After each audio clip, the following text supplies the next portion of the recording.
ஆண்டவருடைய ஆவி என்மேல் உள்ளது, ஏனெனில் அவர் எனக்கு அருள் பொழிவு செய்துள்ளார். ஏழைகளுக்கு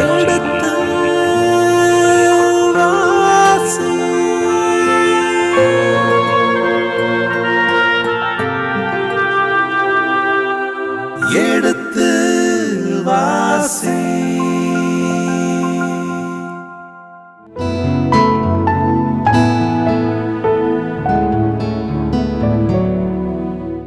இனி இதயங்களே எடுத்து வாசி நிகழ்ச்சியில் சாமுவேலின் முதல் புத்தகத்துடனான விவிலிய விளக்கங்களுக்கு செவிமடுத்துக் கொண்டிருக்கின்றோம். கடந்த பகுதியின் தொடர்ச்சியை இன்று தொடங்குவோம். வாருங்கள் நிகழ்ச்சிகள் செல்வோம். உங்கள் சார்பாக தந்தை அவர்களுக்கு வணக்கம் சொல்லி நிகழ்ச்சியை தொடங்குவோம். வணக்கம் தந்தை அவர்களே.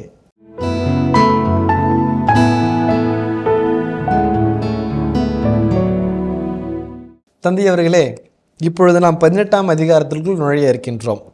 17வது பிரிவில் நீங்கள் சொல்லிய பொழுது மிகவும் அழகாக முடித்தீர்கள். டைட்டில் கார்டு போட்டு சீனை என் பண்ணியிருக்கிறாங்க. இனி அந்த இளைஞன் கையில் கோலியத்தை தலையை வச்சுருக்கிறான், கவன் தான் வச்சுருக்கிறான், ஒன்றுமே சின்ன பையன். அவன் இனிமே எப்படி அந்த ஒரு சொன்னீங்க இல்லையா, ஈசாய் பெத்லகேம் ஊரை சார்ந்த அடியான் ஈசாயின் மகன் தாவீது என்கின்ற அந்த டைட்டில் கார்டு எப்படி இன்னும் அரசர் தாவீதுன்னு வளரப்போகிறது, எப்படியெல்லாம் அங்கிருந்து எங்கே செல்லப் போகின்றான், யாரெல்லாம் உதவி செய்ய இருக்கிறார்கள், இந்த திட்டத்தின் பயணத்தில் யாரெல்லாம் உடன் நடக்க இருக்கிறார்கள் என்பதையெல்லாம் அறிய ஆர்வமாக இருக்கின்றோம் தந்தை அவர்களே. இந்த 18ஆம் அதிகாரம் என்பது மிக அழகான ஒரு அதிகாரம். தாவீதை முன்னிறுத்துகிற அதிகாரமாக இருந்தாலும் தாவீதை விஞ்சுகிற நல்லெண்ணம் கொண்ட நல்ல மனிதர்களை படம் பிடித்து காட்டுகிற ஒரு அற்புதமான அதிகாரம். அந்த நல்லெண்ண மனிதர்களில் முதன்மையாக வருகிறவர் யோனத்தான் என்று சொல்லும்போது அன்புக்குரியவன், அதே சமயத்தில் கடவுளின் அருள் பெற்றவன் என்றெல்லாம் அந்த வார்த்தைக்கு பொருள் உண்டு. ஒரு எவ்வளோ அழகான, ஒரு மென்மையான, தன்னை விட மற்றவரை முக்கியமாக கருதுகிற ஒரு பண்பு நலன் கொண்ட ஒரு மென்மையான ஒரு மனிதரை இந்த பகுதி படம் பிடித்து காட்டி, இப்படிப்பட்ட மனிதர்களால் தான் தாவீது அரியணை ஏறும் பாங்கானது மிக எளிதானது என்பதை விளக்கிச் சொல்கிற ஒரு பகுதியாக அமைகிறது. இதில் 3 வகையான மட்டங்கள் இருக்கிறது. மேல் மட்டத்தில் தாவீதும் யோனத்தானும் நட்பு பாராட்டுவது முதல் கட்டம். இரண்டாவது, யோனத்தான் எந்த வகையிலும் தாவீதினுடைய அரியணை ஏற்றத்திற்கு தடையாக இல்லை என்கிற செய்தி சொல்கிறது.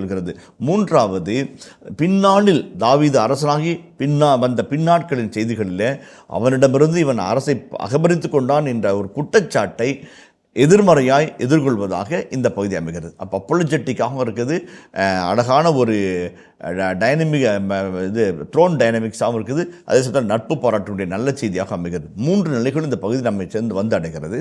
இந்த 18ஆம் அதிகாரத்தில் இன்னும் ஒரு இன்னும் அழகான செய்தி என்னன்னாக்க, இந்த பக்கம் யோனத்தான், இந்த பக்கம் சவுல், நடுவிலே தாவீது. இந்த சவுலுக்கும் தாவீதுக்கும் இடையான போராட்டம் ஒரு பரபரப்பையும் விறுவிறுப்பையும் தருகிறது.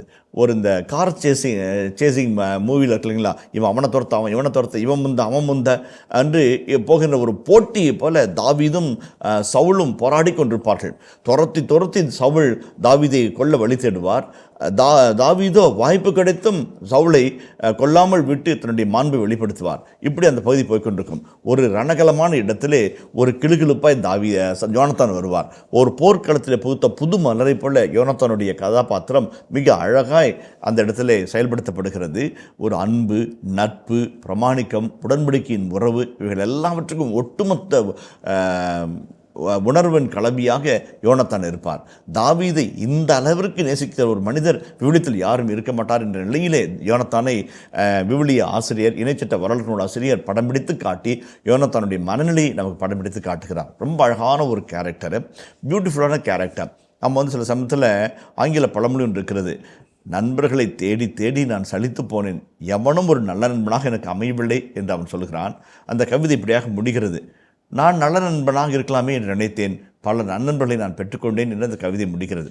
சில சமயத்தில் நண்பர்கள், நட்பு, இது பற்றி அழகான செய்திக்கு விளக்கு வரியாக யோனத்தானை பார்க்கலாம் என்று இந்த பகுதியில் நம்ம உறுதியாக சொல்லலாம். யோனத்தானுடைய அந்த இறை மனிதனுடைய செயல்பாடு, அவருடைய மனப்பக்குவம், அவருடைய உறவு நிலை பாராட்டுதல், பிரமாணிக்கம், இதெல்லாம் கண்களில் ஒற்றிக்கொள்ளத்தக்க ஒரு புனித வாழ்க்கை. அந்த நம்ம அலசி பார்த்தோம் என்று சொன்னால் நம்முடைய அன்றாட வாழ்வினுடைய நட்பு தன்மையை நம்ம எளிதாக புரிந்து கொள்ள முடியும் என்பது என்னுடைய தாழ்மையான கருத்து. அந்த பகுதிக்குள்ளே நான் பார்ப்போம். இந்த 18ஆம் அதிகாரத்தில் இப்போ பொதுவான பண்புகளை சொன்னேன். க்ளோஸ்அப் ஷாட்டில் அணுகி பார்க்கும்போது அருகில் வந்து பார்க்கும்போது 3 செய்திகள் இந்த பகுதி தாக்குறது. ஒன்று, யோனத்தானும் தாவீதும் என்கிற செயல்பாட்டு தன்மை. இரண்டாவது, சவுலுடைய பொறாமை. இங்கே ஒரு பாசிட்டிவ், இங்கே ஒரு நெகட்டிவ். அதாவது சவுலின் மகளை தாவீது மணமுடித்தல் ஒரு பாசிட்டிவ், ஒரு நெகட்டிவ், ஒரு பாசிட்டிவ் என்று இந்த பகுதி அப்படி விரிந்து கொண்டுகிறது. ஆக வந்து நமக்குள்ளாக ஒரு எதிர்மறையானமா சே எனும்போது ஆஹா என்கின்ற அந்த சே ஆஹா என்கின்ற ஒரு அழகான பகுதி ஆசிரியர் அமைத்து கொடுத்துப்பதே வந்து இந்த போக்கில் எங்கேயுமே தொய்வு இல்லாமல் அப்படி தொடர்ந்து நம்மளை அந்த இதிலேயே வச்சுருக்கார். ஒரு நல்ல ஒரு விவரிப்பு தன்மைக்குள்ளே வைத்திருக்கார் என்கின்ற ஒரு மனநிலையை நம்ம புரிந்து கொள்ள முடிகிறது. வாருங்கள் சென்று பகுதியை பார்ப்போம். தாவீது சவுலிடம் பேசி முடித்தபோது யோனத்தானின் உள்ளம் தாவீதின் உள்ளத்தோடு ஒன்றுபட்டது. யோனத்தான் அவரை தம் உயிரென கருதி அவர் மீது அன்பு கொண்டிருந்தார். 1 சாமுவேல் 18:1 எவ்வளவு அழகான ஒரு நேர்த்தியான வாக்கியம் பாருங்கள். யோனத்தானின் பார்வை சவுலின் பார்வைன்னு பார்க்கிறது. இதே பகுதியில் 18ஆம் அதிகாரத்தின் 7ஆம் வசனத்தை வாசிங்களேன். அப்பெண்கள் அப்படி ஆடி பாடுகையில் சவுல் 1000 பேரை கொன்றான், தாவீதோ 10000 பேரை கொன்றான் என்று பாடினர். இந்த வார்த்தைகள் சவுலுக்கு அறவே பிடிக்கவில்லை. அவர் மிகவும் சினமுற்று, அவர்கள் தாவீதுக்கு 10000 பேர் என்றனர், எனக்கோ 1000 பேர் மட்டுமே என்றனர். அவனுக்கு இன்னும் குறைவாக இருப்பது ஆட்சி ஒன்றுதான் என்று கூறினார். அன்று முதல் சவுல் தாவீதை பொறாமை கண் கொண்டு பார்க்கலானார். அவன் பார்த்த விதமும் இவர் பார்த்த விதமும் அழகான ஒரு நேர்த்தி. இந்த 18ஆம் அதிகாரத்துடைய முதல் வசனம் யோனத்தான் தாவீதை எப்படி பார்க்கிறார், சவுல் தாவீதை எப்படி பார்க்கிறார். இருவரும் ஒரே ரத்தம், ஒரே குடும்பம், அப்பா மகன். எப்படி தாவீதை பார்க்கிறார்கள்? இவன் தன் உயிரினும் மேலாக அவரை கருதி என்று தாவீதை அவர் பார்க்கிறார். அவருடைய உள்ளம் அவரோடு உள்ளத்தோடு ஒன்றுபட்டது என்று ஒரு அழகான வார்த்தை பயன்படுத்துகிறது. வேறு எங்கேயுமே அந்த வார்த்தை வரல, ஒன்றுபட்டது.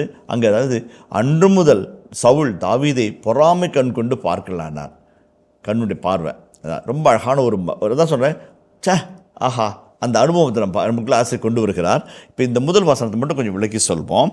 தாவீது சவுலிடம் பேசி முடித்த போது யோனத்தானின் உள்ளம் தாவீதின் உள்ளத்தோடு ஒன்றுபட்டது. இப்படிப்பட்ட அழகான அன்பு மிகுந்த பாசம் மிகுந்த இனிமை பொங்கும் வார்த்தைகள் இனிமை மிகு பாடல்கள் தான் சந்திப்போம். ஆகவே தான் இந்த பகுதியை ஒரு தவறான புரிதலுக்கும் இந்த பகுதி இட்டு செல்லக்கூடிய ஒரு ஆபத்தும் இருக்கிறது. பலர் அப்படியும் செய்கிறார்கள். நம்ம அதை பற்றி இல்லை, ஒரு நல்ல நட்பினுடைய தூய நட்பினுடைய அற்புதமான வெளிப்பாடாகத்தான் யோனத்தானுடைய உள்ளத்தை நம்ம பார்க்குறோம். அவருடைய உள்ளம் தாவீதின் உள்ளத்தோடு ஒன்றுபட்டது. உள்ளத்தோடு ஒன்றுபடணும் என்னங்க அர்த்தம்? நீங்கள் திங்க் பண்ணுறதும் நான் திங்க் பண்ணுறது ஒன்றா இருக்குது. நான் ஒன்று நினச்சா நீங்கள் ஒன்று நினைக்கிறீங்க, அதுதான் நம்ம நினைக்கிறோம். அதுதான் அழகாக சில சமயத்தில் நம்ம நண்பர்கள் நம்ம சொல்லுவோம், டே நான் அதானே நினச்சேன் என்று சொல்வோம். எப்படி? ஆனால் because we understand each other, we accept each other, we journey together. ஆனால் நம்முடைய எண்ணம் ஒன்றாய் வருகிறது. தாவீதின் உள்ளமும் யோனத்தான் உள்ளமும் ஒன்றுபட்டது. அப்போ ஒரு சேர யோசிக்கிறாங்க. உயிருடல் ஓர் உயிர் என்பது போல் அந்த நட்பு போராட்டுகின்ற ஒரு தன்மை இருக்கிறார். அது எப்படி வந்தது?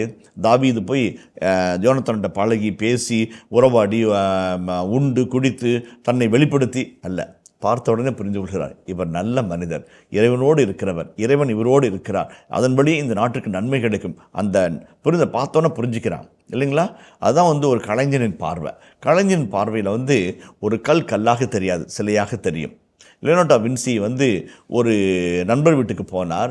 அந்த வீட்டு வெளியே போகும்போது இந்த படி பத்திரமா ஏறி போங்கள், கால் சறுக்கி விட போகிறது என்று சொல்லி நண்பர் சொல்கிறார். கல் மீது கால் பதித்து அவர் வெளியே போகிறார். 2 நாட்கள் கழித்து லியோனார்டோ வின்சி தன்னுடைய அறையிலே ஒரு அழகான ஒரு சிலை செதுக்கொண்டிருக்கிறார். அற்புதமான பளிங்கு சிலை, அற்புதமான உணர்வு வெளிப்பாடு கூடிய தசை நாளங்கள் நரம்பு கூடிய ஒரு அழகான ஒரு சிலை.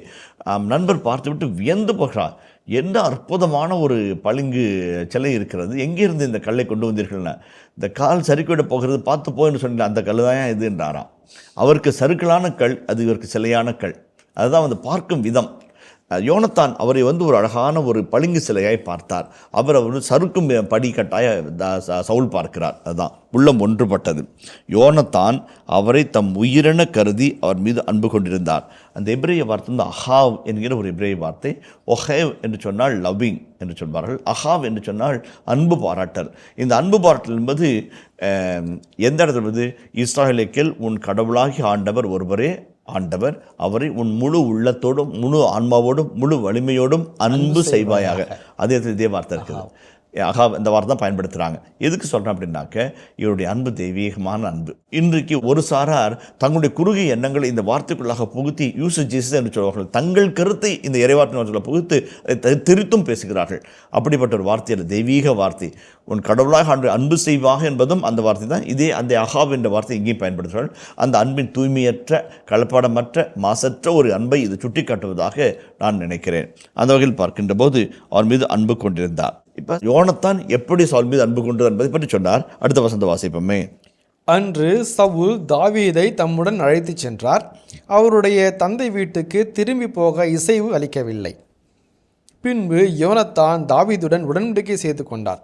ஏனெனில் அவரை தம் உயிரென கருதி அவர் மீது அன்பு கொண்டிருந்தார். ஓகே, பாருங்க, லவ் கிவ்ஸ். நான் அடிக்கடி சொல்வது உண்டு, நிறைய இடத்துல கேள்விப்பட்டது உண்டு. Giving is living, living is giving. நீங்கள் வாழ்கிறீர்கள் என்பதற்கு அடிப்படையான ஒரு செயல்பாடு என்றால் கொடுப்பது. கொடுத்துக்கிட்டு இருந்தீங்கன்னாக்க நீங்கள் உயிரோடு இருக்கிறீங்கன்னு அர்த்தம். கொடுக்கல அப்படின்னாக்க நீங்கள் செத்துட்டீங்கன்னு அர்த்தம்.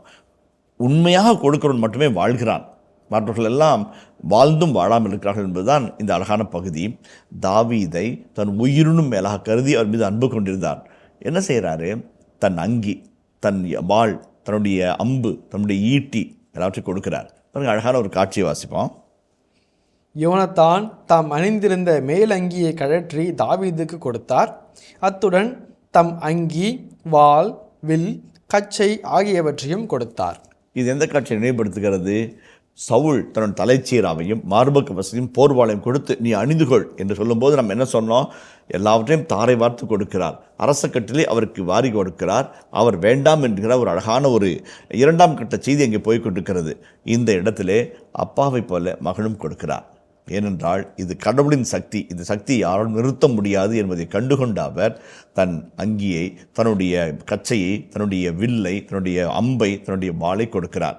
இது அன்பினால் கொடுக்கப்பட்டது ஒரு செய்தியாக மேல்கட்டத்தில் வந்தாலும் உள்கட்டத்திலே பலர் கேட்கள் அவரிடமிருந்து அவன் பறித்து கொண்டான், அவனுக்குரிய உரிமை இவன் தனக்கென்று தேர்ந்து கொண்டான் என்று சொல்கின்ற குற்றச்சாட்டுக்கு தாவீது எந்த வகையிலும் பொறுப்பல்ல, அப்படிப்பட்டவர்கள் என்பதை மறுக்கிற அழகான ஒரு செய்தி.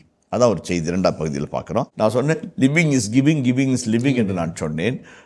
யோவான் 3:16 நம்ம அழகாக வாசிக்கிறோம். கடவுள் உலகின் மேல் அன்பு கூர்ந்தார். எப்படி அன்பு கூர்ந்தார்? அன்பு கூர்ந்தார் எப்படி அன்பு கூர்ந்தார்? தன் ஒரே மகனையே கொடுக்கின்ற அளவுக்கு உலகின் மேல் அன்பு கூர்ந்தார். அவர்கள் விசுவாசம் கொள்வர்கள் வாழ்வு பெறும் பொருட்டு, தீர்ப்பளிக்கல்ல, வாழ்வு பெறும் பொருட்டு தன் மகனையை அழிக்கும் அளவிற்கு. அந்த அழிக்கும் வேலை 2 வகை இருக்குது. அழிக்கும், அழிக்கும் ரெண்டுமே இருக்குதுங்க.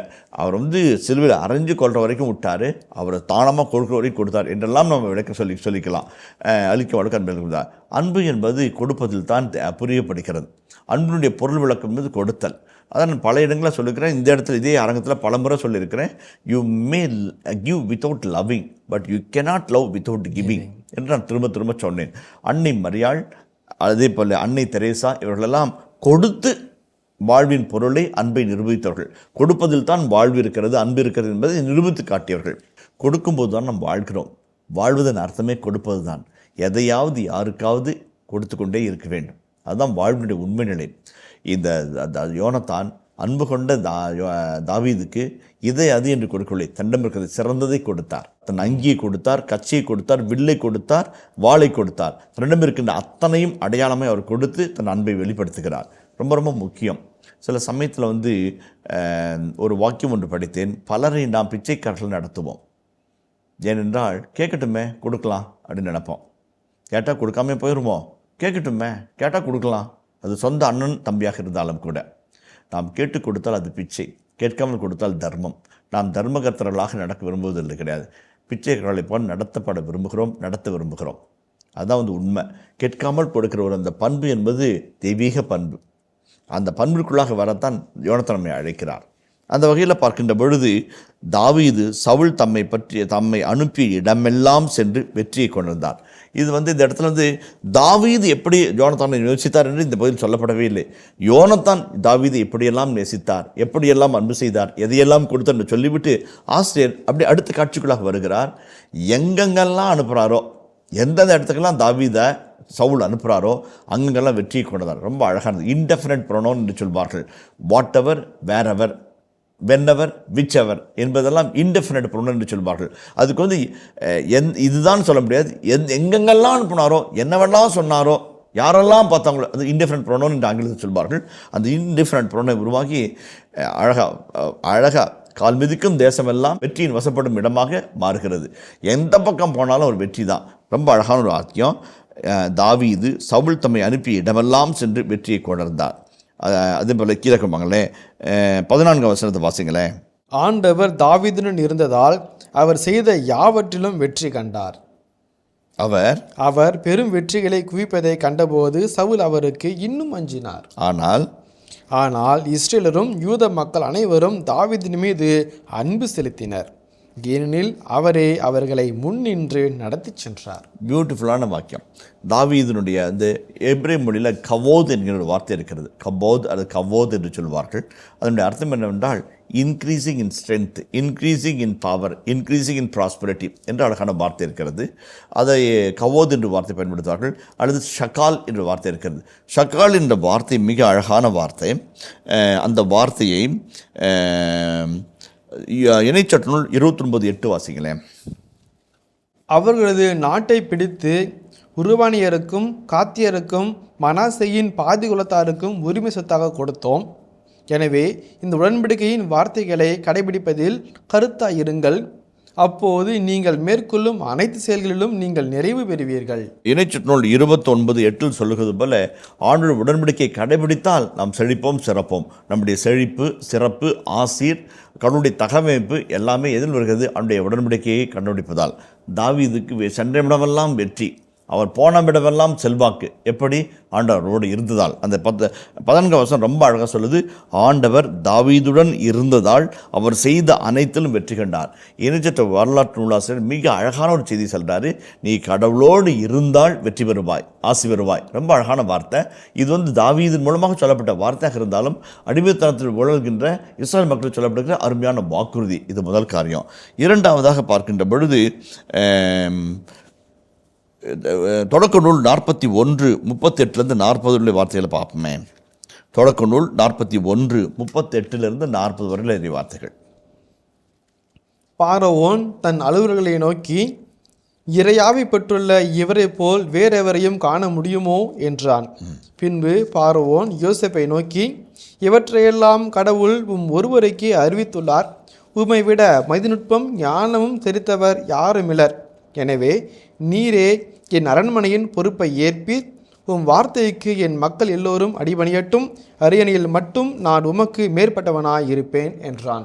கடவுளின் தயவை பற்றி, கடவுளுடைய வார்த்தை பின்பற்றி பொறுமையோடு காத்திருந்த யோசேப்பு சிறைச்சாலையில் இருந்து அரசு அலுவலராக மாறுகிறான். அரசு அலுவலர் அரச கட்டிலுக்கு மாறுகிறான். அரசனுக்கு இணையான ஒரு சரியாசனத்தை அவன் பெற்றுக்கொள்கிறான். கடவுளுடைய வார்த்தை பணிந்து நடந்த ஒரு நல்ல மனிதர் யோசேப்பை முன்பகுதியில் காட்டும். அதை போலவே இணைச்சட்ட நூலில் அந்த வாக்குறுதி இருக்கிறது. கடவுளுடைய கட்டளை கடைபிடித்து நடந்தால் ஆசி பெறுவா என்பது அதற்கு பாத்திரமானாக தாவீதை அந்த இணைச்சட்ட நூலினுடைய ஆசியினுடைய வரி வாழ்வின் வரியாக தாவீதை ஆசை படம் பிடித்து காட்டுகிறார். இப்போ ஒரு முக்கியமான செய்தி சொல்ல ஆசைப்படுகிறேன்.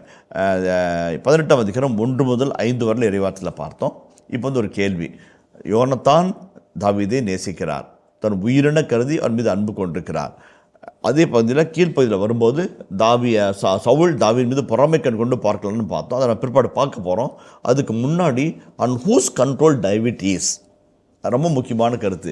யாருடைய கண்ட்ரோலில் தாவீது இருக்கிறார் என்று சொல்லும்போது அந்த 5ஆம் வசனத்தை அடிக்கோடிட்டு காட்டி, இந்த 5ஆம் வசனத்தை அதே அதிகாரத்தினுடைய 14ஆம் வசனத்தை தொடர்பு கடுத்தி, ஆண்டவர் அவரோடு இருந்ததால் அவர் சண்டை வரலாம் வெற்றி பெற்றார். இந்த 5ஆம் வசனத்தை 14ஆம் வசனத்தோடு பார்க்கலனாக்கா நம்மளுக்கு பொருள் தெரியாது. 5ஆம் வசனம் என்ன சொல்லுது? தாவீது சவுல் தம்மை அனுப்பிய இடமெல்லாம் சென்று வெற்றியை கொணர்ந்தார். எப்படி கொண்டு வந்தார் அந்த வெற்றியை? ஆண்டவர் அவரோடு இருந்ததால் என்று 14ஆம் வசனம் அதற்கு ஒரு காரணத்தை சொல்கிறது. ஆண்டவருடைய கண்ட்ரோலில், ஆண்டவருடைய பெர்வியூவில், ஆண்டவருடைய சர்வைலன்ஸில் தாவீது செயல்பட்டு கொண்டே இருக்கிறார் என்பதை ஆசிரியர் அழகாக சுட்டி காட்டுகிறார். இப்போ நான் சொல்ல வேண்டிய ஒரு முக்கியமான கருத்து என்னென்ன அப்படின்னோம்னாக்க, இறை வார்த்தையை கைக்கொள்வதும் ஆண்டுடைய பார்வைக்குள்ளாக தயவு பெற்று நடப்பதும் என்பது ஆசி பெற்றுடைய மனிதனுடைய உடன்படிக்கையின் மனிதனுடைய அற்புதமான வெளிப்பாடு. இப்போ கடவுளுடைய பார்வையிலே நம்ம இருந்து செயல்படுறோம் அப்படின்னோம்னாக்க என்ன அர்த்தம்? கடவுளுடைய அருள் பார்வை நம்மோடு இருக்குது. நாம் உடன்படிக்கையின் மக்களாக நாம் வாழ்கிறோம். இதுதான் ரொம்ப முக்கியமான செய்தி. ஏன்னா கடவுளுடைய அருள்பார்வையில் வாழலாமா, பொறுமையோடு இருக்கலாமா, இப்போ நம்மளுக்கெல்லாம் வெற்றி கிடைக்குமா என்று தவித்து போன அடிமைத்தன இஸ்ராயல் மக்களுக்கு இது தாவீதுடைய செயல்பாடு மிகப்பெரிய ஒரு ஆறுதலாகவும், மிகப்பெரிய ஒரு சான்றாகவும், மிகப்பெரிய ஒரு எழுப்புதலாகவும் அமைந்தது என்றால் அதில் துளியும் மிகை கிடையாது. ரொம்ப புரிஞ்சிக்க வேண்டும். இப்போ இந்த பகுதியை நம்ம 5 வருஷங்களை நிறைவு செய்கிறோம். 2 கருத்தை முன்வைக்கிறோம். ஒன்று, ஏன் யோனத்தானை தாவீதின் மீது அன்பு செலுத்துகிறவராக இணைச்சட்ட வரலாற்று காட்டுகிறார் என்பதற்கு 3 காரணங்களை சொன்னோம். ஒன்று, நன்மைத்தனத்தை யோனத்தான் உணர்ந்து கொண்டார், சவுலை போல பொறாமை கண்டு பார்க்கணும்னு நாம் பார்த்தோம். 2வது, இணைச்சட்ட வரலாற்று நூலகத்தின் ஆசிரியரின்படி தாவீது எவருடைய உரிமையையும் தட்டி பறிக்கவில்லை என்பதில் தெளிவாக இருந்தார். அதை அழுத்தம் திருத்தமாய் அடிக்கோட்டு குறியீட்டு செய்தியாக சொல்ல விரும்புகிறார். ஆகவே யோனத்தான் அவர் மீது உயிரினும் மேலாக அன்பு கொண்டிருப்பவராகவும், தன்னுடைய அங்கி, கச்சை, வில், கத்தி மற்றும் கொடுப்பவராகவும் அவரை காட்டுகிறார். இது 2வது கருத்து. 3வது கருத்து, பின்னாளில் தாவீதை இரத்த வரி படித்தவன் என்றும் சவுலின் குடும்பத்தை அழித்தவனும் என்று வருகின்ற குற்றச்சாட்டிற்கு மாற்று கருத்தாக இந்த இடத்திலே முன்செய்திகளை வைக்கிறார். அங்கேயே அப்படி தான் நடந்தார், இப்போ இப்படி நடக்க மாட்டார், கவலைப்படாதீங்க என்று பின்னாளில் அரசனான பிறகு அவர் எப்படிப்பட்ட ஒரு மனிதராக இருப்பார் என்பதற்கு இதெல்லாம் முன்னேற்பான செய்திகள். ஃப்ளாஷ்பேக்கில் மறுபடியும் ரெக்கால் பண்ணுவார், அதுக்கான செய்தியாக அமைகிறது. இது முதல் 3 கருத்துக்கள். இல்லை 4வது கருத்து, தாவீதையும் யோனத்தானையும் ஒருபட வைத்து பார்த்தோம் என்றால் 4 வகையில் அவர்கள் சங்கமிக்கிறார்கள்.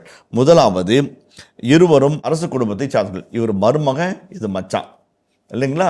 இருவரும் இருந்தாலும் ஒரு நல்ல நண்பர்களாக பழகிறார்கள்.